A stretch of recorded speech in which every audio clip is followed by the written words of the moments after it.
नमस्कार साथियों, स्वागत है आप सभी का। ये एक न्यूज़ निकल के आ रही है जिसके बारे में आप लोगों को बताना नितांत आवश्यक है कि सुबह से ग्रुपों में एक ही चीज घूम रही है कि एक बहुत बड़ी शिक्षक भर्ती जिसकी संख्या लगभग 10,000 के समथिंग बताई जा रही है, महात्मा गांधी इंग्लिश मीडियम स्कूलों में देखने को मिल सकती है। तो उसकी क्या योग्यता है और क्या ये भर्ती उचित रूप से करवाई जाएगी, किस तरीके से करवाई जाएगी, क्या मानदेय होगा और इस न्यूज में कितनी सच्चाई है, वो भी आप लोगों को पता होनी नितांत आवश्यक है। क्योंकि ऐसे तो भ्रमक स्थिति के अंदर आप लोग घूमते रहोगे, सारे काम करते रहोगे। इंग्लिश मीडियम स्कूलों के अगेंस्ट में शुरू से था और मैं अभी भी वर्तमान पे उसी स्टैंड के ऊपर कायम हूं कि आपने शिक्षा व्यवस्था को थोड़ा सा बिगाड़ने का ही काम किया है। शायद बीजेपी गवर्नमेंट इसके ऊपर फैसला लेती और इन स्कूलों को बंद करने का काम करती तो शायद उचित रूप से ये फैसला होता, लेकिन कोई बात नहीं। आपको बता देते हैं कि इस न्यूज के पीछे कितनी सच्चाई है और किस तरीके से न्यूज काम कर रही है। ठीक है,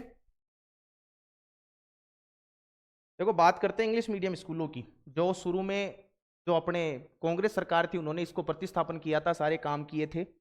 अब वर्तमान समय पे योग्यता क्या होती है, देखो इसके अंदर दो लेवल होते हैं। पहली बात तो ये दो लेवल देखने को मिलते हैं। एक तो लेवल वन, लेवल वन, और दूसरा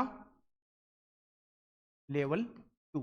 पहली तो ये कंडीशन है कि आप लोगों के पास रीट यानी पात्रता परीक्षा होनी चाहिए। रीट दोनों के लिए कंपलसरी है। ठीक है, लेवल वन की बात करें तो एक कोर्स होता है जिसको डीएलएड के नाम से जाना जाता है, अलग अलग जगह बीएसटीसी के नाम से जाना जाता है, बहुत से नाम है इसके। ठीक है, इस नाम से इस कोर्स को जाना जाता है। इसके अंदर यदि आप लोगों के पास या तो 10th में या फिर 12th में यदि इंग्लिश मीडियम स्कूल आपके पास में रहा है, इंग्लिश मीडियम स्कूल आपके पास में रहा है, 12वीं के बाद में आपने बीएसटीसी की है, तो आप इसके लिए एलिजिबल हो। ठीक है, दूसरी बात करें लेवल सेकंड के लिए, आपके पास बीएड होनी चाहिए, पहली बात तो। दूसरी बात वही सेम शर्त, 10th 12th ग्रेजुएशन या फिर हाँ ग्रेजुएशन तक, इनमें से किसी भी अंदर आपको इंग्लिश मीडियम आपके पास में भाषा माध्यम जो होता है वो होना चाहिए। बस यही शर्तें हैं इस संविदा भर्ती की। राजस्थान सरकार द्वारा ये संविदा भर्ती पहले करवाई गई थी, वो भी इसी तरीके से करवाई गई थी और स्कूलों की व्यवस्था को बिगाड़ने का ही काम किया था। क्योंकि मेरा क्या है, मेरा शुरू से अनुरूप ऐसा ही रहा है कि जो चीज गलत रूप से प्रदर्शित की जाती है उसके खिलाफ मैं सदैव बोलता हूं। अब मुझे आप एक चीज बता दो कि क्या यही योग्यता सही है। बस यही मेरा एंड में जाके क्वेश्चन होता है। मैं एंड में तो आपको बता दूंगा कि उस न्यूज में कितनी सच्चाई है कितनी नहीं है। क्या यही योग्यता सही है? इस मापदंड के आधार पे आप किसी को शिक्षक बना सकते हो क्या? इस चीज को और देखें तो कहने का मतलब यह है कि अभी इन्होंने 2021 के अंदर जो भर्ती निकाली थी, 2022 में इन्होंने नियुक्ति दी थी। एक शिक्षक बनने के लिए नॉर्मल योग्यता 18 ईयर्स तो होनी ही चाहिए, ये सबको पता है। और ये 22 में से 18 घटाएंगे तो लगभग 2004 की बात आएगी।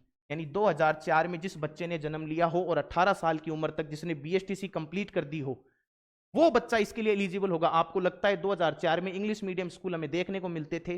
राजस्थान के अंदर बाहरी राज्यों के युवक बहुत ज्यादा नौकरी कर रहे हैं। आप, मैं मानता हूं कि 16,900 रुपए कोई ज्यादा मानदेय नहीं होता है, लेकिन ये चीज इतनी ज्यादा गलत है कि आप योग्यता को दरकिनार करके और सिर्फ एक इंग्लिश मीडियम के माध्यम से यदि बच्चों को इस प्रकार से प्रताड़ित करने का कार्य कर रहे हो तो ये चीज बहुत गलत है। और आपके वहां शिक्षक वही काम कर रहे हैं जो आप सरकारी विद्यालयों से बुला के लेके आ रहे हो, हिंदी मीडियम वाले। सरकार को इस चीज पे चेतना चाहिए तुरंत प्रभाव से। भले ही आप संविदा पे नियुक्ति दो, कोई दिक्कत नहीं, संविदा पे दो, लेकिन इसके लिए इन्हें एक रिटन एग्जाम का आयोजन करवाना चाहिए और उस एग्जाम के अंदर सभी की भागीदारी सुनिश्चित करनी चाहिए। सिलेबस आप अपने अकॉर्डिंग दे दो, कोई दिक्कत नहीं है। आपको इंग्लिश ज्यादा देनी है तो इंग्लिश ज्यादा दो, हिंदी ज्यादा देनी है तो हिंदी ज्यादा दो, लेकिन किसी के साथ अन्याय नहीं होना चाहिए कि आपके पास सिर्फ इंग्लिश मीडियम से होना एक प्रमाण हो जाता है कि आप उस चीज के लिए एलिजिबल हो जाते हो। और ये युवाओं के साथ कुठाराघात होता है। क्योंकि देखो, महात्मा गांधी जी ने भी कहा था कि व्यक्ति को बुनियादी शिक्षा के ऊपर ज्यादा ध्यान देना चाहिए, बच्चों को बुनियादी शिक्षा के अंदर शिक्षा प्रदान करनी चाहिए। लेकिन वर्तमान समय पे देखो, एक तरफ तो हम बात करते हैं कि राजस्थानी भाषा को हम प्रमुख भाषा के रूप में दर्जा दिलाएंगे और हम हमारी हिंदी भाषा को इस तरीके से दरकिनार करते जा रहे हैं। तो इस प्रकार की गलतियां बहुत ज्यादा भारी पड़ सकती हैं बाद में। और जो बेरोजगारी का जो आलम है ना, उसके अंदर आप इंग्लिश मीडियम को इस तरीके से ट्रीट करने का प्रयास कर रहे हो, ये पहले भी चोट हो चुकी है। 21,000 की भर्ती इन्होंने निकाली थी, 21,000 के अंदर लगभग लगभग आप डेटा चेक कर लेना, लगभग 60% बच्चे बाहर के यहाँ पे नौकरी कर रहे हैं। मैं उनकी नौकरी खाने की बात नहीं कर रहा हूँ, नौकरी खाने की बात नहीं कर रहा हूँ कि वो नौकरी कर रहे हैं कि नहीं कर रहे हैं, लेकिन एक्चुअल रियलिटी क्या है कि आप हिंदी मीडियम वाले बच्चों को इस तरीके से बैकफुट पे धकेल रहे हो। क्या केवीएस वाली एग्जामों के अंदर हिंदी मीडियम के बच्चे नहीं बैठते हैं? क्या वहां हिंदी मीडियम के बच्चे पढ़ाते नहीं है? या आपने शिक्षा प्रणाली में कोई नया सुधार कर दिया है कि ये बोल दिया कि जिसके पास इंग्लिश मीडियम है वो इस चीज के लिए एलिजिबल है? आप लोगों को सोचना पड़ेगा, समझना पड़ेगा। कोई समझदार व्यक्ति हो तो इस चीज को न्यायपालिका में और घसीटो कि भाई किस बेसिस के ऊपर। मुझे पता है बोलने वाले बहुत आएंगे, मेरे ये बोलने के बाद में बोलने वाले बहुत आएंगे, खूब आएंगे, गालियां भी खूब देंगे, जो लग चुके हैं वो भी मेरे को गालियां देंगे, मुझे अच्छे से पता है। लेकिन भैया तुम सत्य को स्वीकारते क्यों नहीं हो? सत्य को क्यों नहीं स्वीकारते हो? एक शिक्षक की तैयारी करने वाले पिछले 4 साल से अब शिक्षक भर्ती का इंतजार कर रहे हैं, है ना, और वो पदों को इस माध्यम से बढ़ रहे हैं कि जिसके पास इंग्लिश मीडियम है सारे आ जाओ। अरे बोलना तक नहीं आता काफी लोगों को, आप किस आधार पे लोगों को अंदर लेने की कोशिश कर रहे हो? सिर्फ इस माध्यम से। युवाओं को भी इस मामले के अंदर थोड़ा सोचना चाहिए कि भैया इस प्रकार के कृत्य गलत है। आप एग्जाम करवा के भी संविदा पे ले सकते हो, बहुत सी भर्तियां इस प्रकार करवाई जाती हैं कि कम से कम योग्यता तो आगे आए। हिंदी मीडियम के 4 बच्चे भी आते हैं तो कम से कम 4 बच्चे तो खुश हों, और मुझे पता है बाद में आप इनको परमानेंट कर दोगे, वही बेरोजगारी का आलम रह जाएगा। तो बच्चे करें क्या फिर? कह तो कोई चौखो सुखो वो दे कि दे दो धक्को बा कमाई, हिंदी मीडियम वाले बच्चे कहां जाए हैं? उन्होंने अपनी भाषा का माध्यम हिंदी पकड़ के कोई गलती कर दी क्या?